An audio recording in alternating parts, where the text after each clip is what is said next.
step into the shadows of New Orleans, where the streets whisper old blood tales and the legends refuse to die. We're diving into the chilling vampire lore, from mysterious disappearances to the cryptic societies that still walk among us. If you think the stories are just myths, think again. Now let's take a look. So, what's it like being a vampire? Being a vampire sucks. It's a bad joke, I know, but it's the truth. So you drink blood? Why, you offering? I'm just kidding. Yeah, I have a guy. You mean like a dealer? Yeah, like a dealer. So you never bite anybody? No. Unless they really ask for it. You sleep in a coffin? No, that's an old wives' tale. I sleep in a freezer. And while we're on the subject, garlic is tasty on pizza. Does it repel you? Repels my dates, sometimes. Toss holy water on me, I get wet. Crucifixes, okay, if you like that kind of thing. Oh, and I definitely can't turn into a bat. That'd be cool, though, wouldn't it? What about daylight? Daylight's not good. The longer I'm in the sun, the worse I feel. This corner house hides one of the darkest legends in New Orleans, the legend of Jacques Saint Germaine. He appeared in the early 1900s, a wealthy stranger who never seemed to age. His parties were dazzling, the rooms filled with music and laughter, the tables piled with food. Yet he never ate. He only sipped from a glass of deep red wine. One evening, a young woman stumbled onto the balcony, screaming that he had bitten her neck. She leapt to the street below to escape. When the police arrived, the elegant host was gone. In his rooms, they found bottles filled not with wine, but with human blood. Some swear his tall shadow still appears at the windows, silently watching the street below, waiting for his next guest. And if you notice that strange payphone, there's a reason they call it the haunted phone. Okay, so let's talk about the supposed vampires that live in New Orleans. Locals believe that the city is actually home to real living vampires. During the 1930s, brothers John and Wayne Carter were executed for committing multiple murders. About a dozen bodies were found, drained of their blood, after a young woman managed to escape the brothers' apartment. Sightings of these brothers are reported up until this very day because their bodies mysteriously vanished from the funeral vault. Why am I thinking of Stefan and Damon right now? Now fast forward to 1984, where 9 people were found around the French Quarter area, all with their throats ripped out. Paramedics and first responders were dumbfounded because even though the scene was gory, there was no blood. Also, vampire culture is majorly popular in New Orleans, but that must have stemmed from somewhere. The missing persons and crime rate is incredibly high around the French Quarter area. What if this is something more? Do you know why New Orleans is known for vampires? A lot of folks know New Orleans for vampires because of Anne Rice's novel series, but there's more to it than that. Have you ever heard the story of the Casket Girls of New Orleans? The Casket Girls were some girls. They were ladies from elsewhere. The Casket Girls were a group of women who came over to New Orleans in 1728, and they did so at behest of the King of France to help boost the population of New Orleans. Now, New Orleans at that time was a budding colony, and there were lots of men there, but there weren't many women of good quality and high standards. So the Casket Girls were brought over on boat, and when they arrived, they filed out carrying caskets. Now, we think of this word, casket, but really it is the French word casket. Editor Abry here, I had to look it all up again just to make sure I got the words right. Casket means cap. It means cap because they wore caps. They covered their heads. And that's basically just luggage.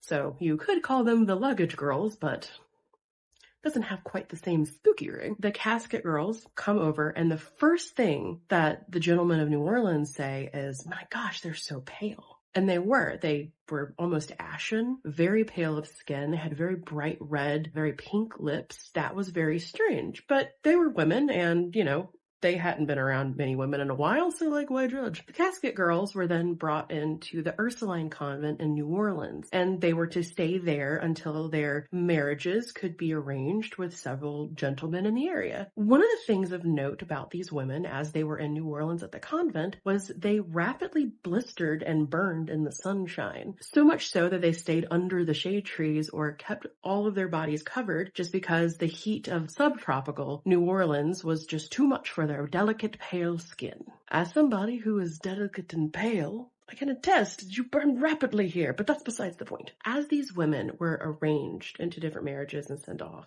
usually the gentleman would find oddities with each of these casket women. And as they were around them more and more, they found that they were morose and unhappy. They just weren't quite right. Rumors started to spread that most of these women were off, odd, weird, something was wrong, and the men started speaking about it. Now, some of the women were turned out to fend for themselves, and this resulted in a really hard life for them. Some of them went back to the Ursuline convent. They didn't know really what to do with them. When the French king heard about how some of these women were being mistreated by their husbands or turned out, as it were, he said enough was enough.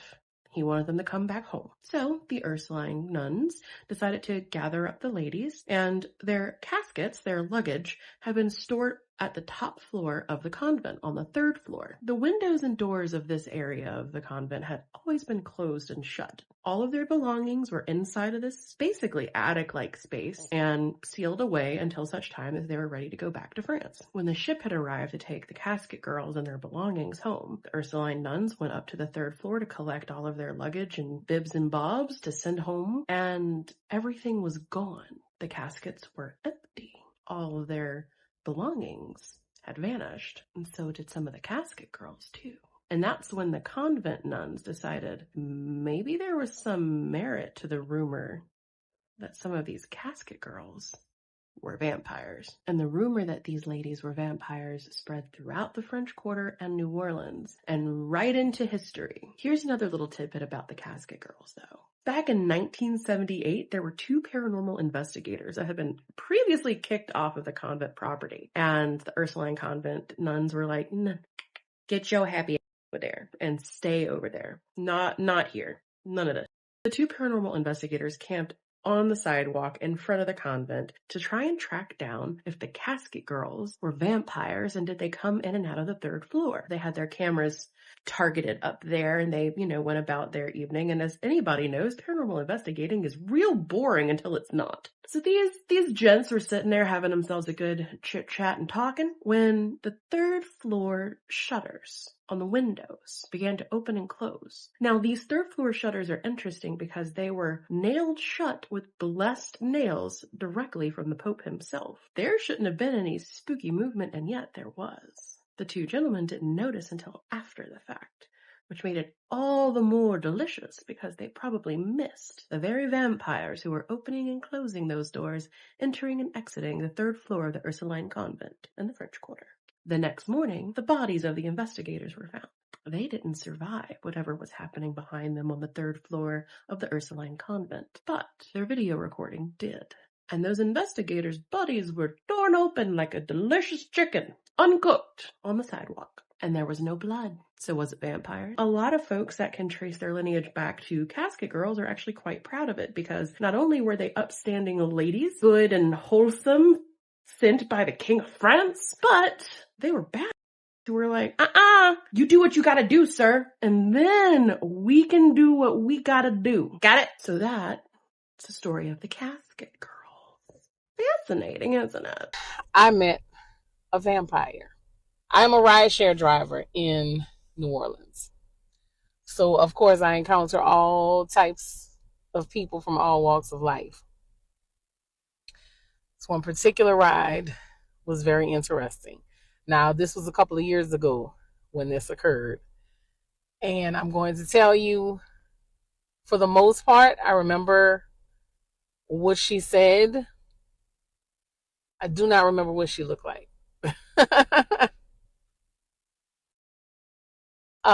And there are some details that when the experience was over, like I had completely forgotten some things. But anyway, so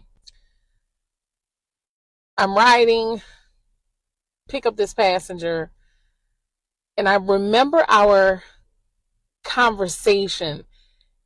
And the craziest thing is I can remember her voice. I can, and even as I'm telling you this, I can hear her voice in my head. And I can even picture like this part of her face around her mouth, her lips. I can see them moving as she's talking to me. And I remember her hand being on my shoulder, and I remember what it felt like when she touched me. But a lot of other stuff, it's like was just completely erased. So I pick her up, and I do know that we were having conversation. I talked to many of my passengers, and she is telling me I have really great energy. So I told her thank you. She asked me some things about myself, nothing too private, nothing with too many details. So, I just kind of gave her some general info. And I remember her telling me that she wasn't from here. That I do remember. And then she proceeds to tell me how much she loved New Orleans, how much she loved being there, living there, et cetera, et cetera. I do recall asking her where she was from originally, and all she told me was that she was from very far away. And it's funny again because I'm hearing her voice in my head as if this is weird. And I've never shared this story with anybody, so you're getting it first. um she touched my shoulder at one point, and this is where things got really strange. She touched my shoulder, and I felt like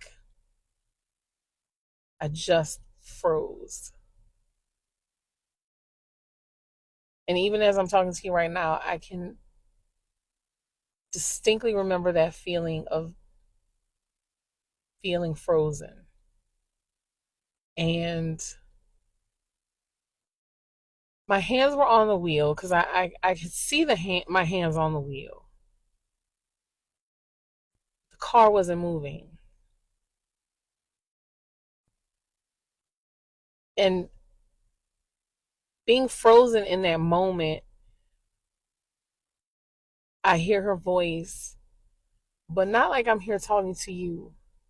In my head, I hear her voice telling me, don't be scared,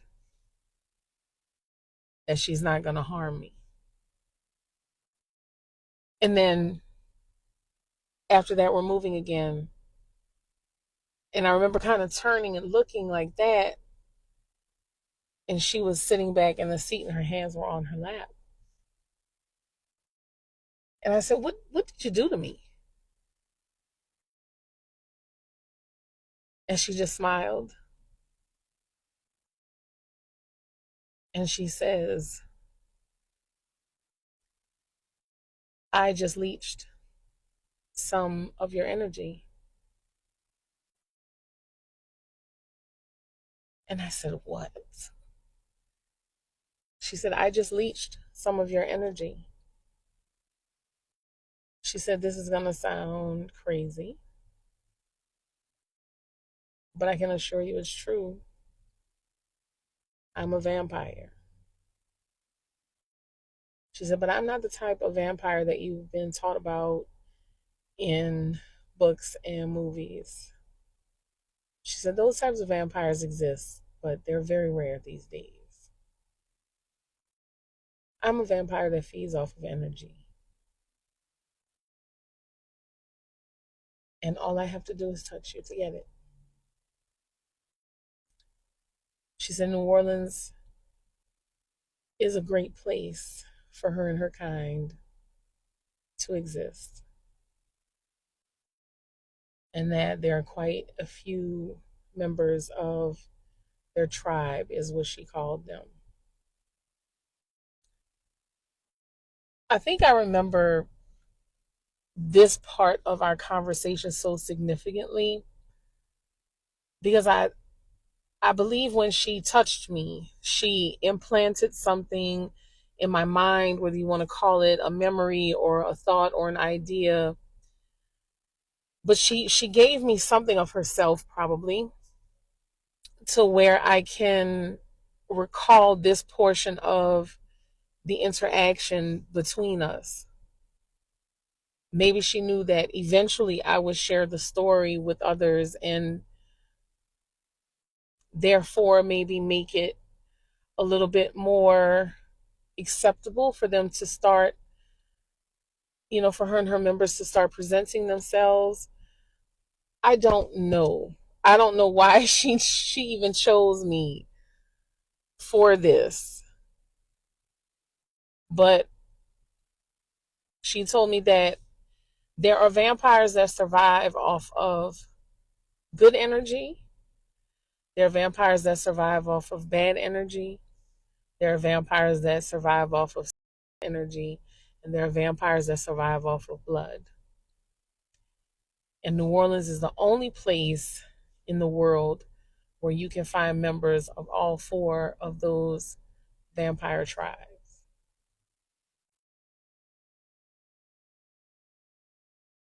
Maybe she wanted me to remember this portion of it as a warning. I don't know.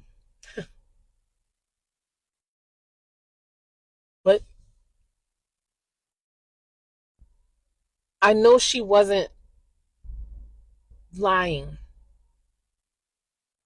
just because of how I felt. And even now, it's crazy because I still feel like her hand is on my shoulder, which makes me wonder, when she touched me, did she create some type of psychic connection between the two of us? I don't know, but I think I need to end this. Anyway, I don't remember where I dropped her off at. I don't even remember dropping her off. The next thing I remember doing clearly was being in a part of town that I didn't remember how I even got there. And it was like 2 hours later. And I was just in a parking lot. Just in a parking lot. And I know it sounds weird, y'all. I think I probably shouldn't even recorded this. I probably shouldn't even be talking. I probably should not even be talking about this. I shouldn't. This story will tell you why I believe in vampires, and I have waited a year to share this story, quite frankly, just because I was too scared to share it. I didn't know if the bad energy would come for me. It honestly was just so freaky. I told some friends in person. Some people didn't believe me. The thing is, I did not experience this by myself, so this is what happened to me. So I'm a real estate agent, and I was showing my partner a property that he was interested in because he is a real estate investor, and this was a foreclosure, and it was listed, I think, for just under $4 million, and it was still worth millions above that if it was all fixed up. So he was really interested, and he wanted to go check it out. So when we went, we saw that another real estate agent was there showing the property because there was 2 cars there. And as we started looking around the property, we could see them out in the pool house. We did not think anything of it. We ended up crossing paths actually at the pool house the first time we crossed paths with these people. So there was a real estate agent, and then there was an elderly man and 2 elderly women. But the thing is these people, I don't know how to explain this, but they looked like they were 300 years old, all of them. And to make it look even more concerning, both women had wigs on, apparent wigs, because you could see they were kind of coming back. And these wigs had dust all over them and they were crooked. And then they both had makeup that had been caked on over and over and over without being washed. And the man had hair about down to here, and from here down was completely white. And then the rest of the way was black. He had dyed it, but it had been not dyed for this long. And the real estate agent looked to be their grandchild. I can't explain it, but she looked like them, but way younger. So when she saw me, she just asked for the code, obviously gave me the key, said they were almost finished and they were going to leave. And me and my partner were kind of startled, and I really wanted to look at them more. I was drawn to them. I just never seen people like this. What made it more concerning is the way that all three of them walked. They all walked exactly the same. They all had their head cocked to the side like this. And then they walked like they were dead. Like they all walked with 1 foot forward and then kind of dragged the back 1 foot forward, just kind of like this zombie walk. Very slow. And all three together. And it was the most honestly frightening thing I've ever seen. It just shocked me. And at the time, I did not believe in vampires. So I honestly wanted to say, hey, can I get a picture with you guys? I just had never seen people like this. And I didn't even know what to think. And I forgot to say their face, all three of their faces were pale white, like they had never seen the sun. So white. So we keep looking at the property. Now I have to add about this property. As we were driving over to the property, the listing agent called and he said, just some feedback that I've gotten. A lot of people are saying that the home feels dark. Now, I feel like it has a lot of windows and, I see that some of the walls are dark, but I don't feel like it, is dark and dreary, but let me know your thoughts. Well, at this point, I'm thinking about the real estate agent's words, and I'm thinking to myself, the home feels dark, not that it looks dark, like it actually has a dark aura to this house. Now, this house was built in 1996, and it has fallen apart somehow.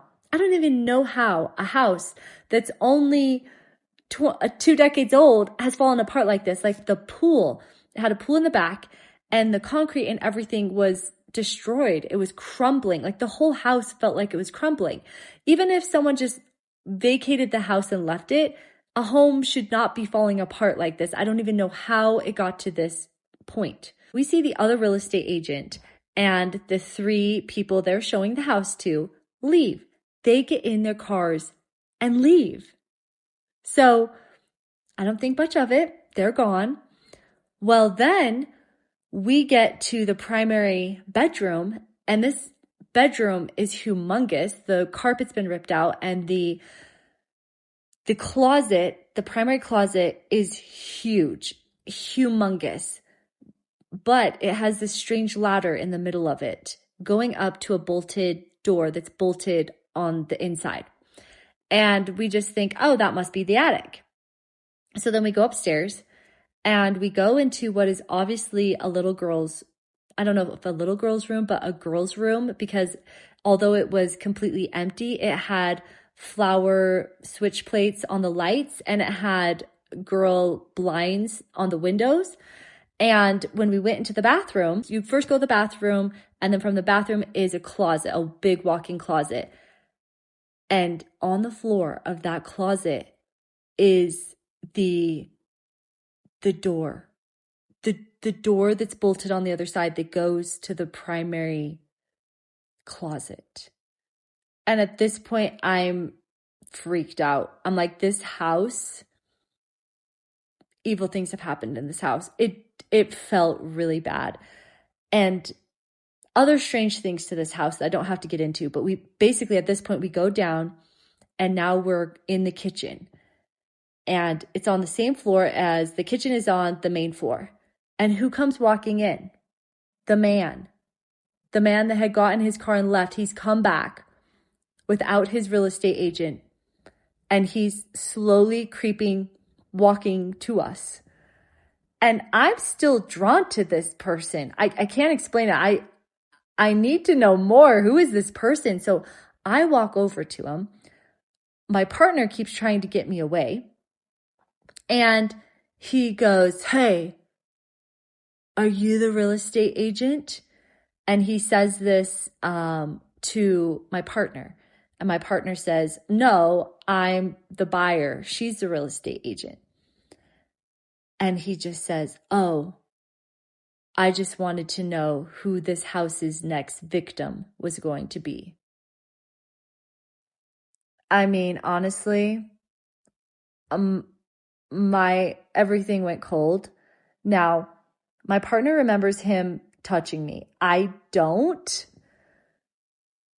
But after he starts walking away, my partner actually grabs me into the garage and is like, "What the heck is going on? Is this the Addams family? Like, why do you keep going by them? Stay away from them. Like, they're scaring me." And again, at this point, I don't believe in vampires or supernatural things. I don't. So I wasn't scared of them. But here's the thing. The very next day from meeting this man who touched me, I almost die. I can't explain this, but I had to have been drugged through a fast food restaurant window, and I'm not going to say which one because it's the only time I ate something from somebody else. And they had got my order wrong. I had asked them to fix it.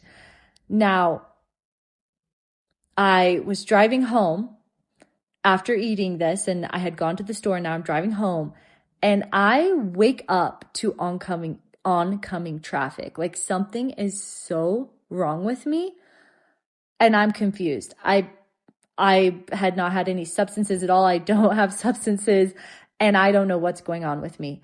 So I pull over. I actually pull over and get some coffee because I'm still confused, and I make it home. Thank goodness. And by the time I get home, I get in my bed, and I am feeling really off, confused.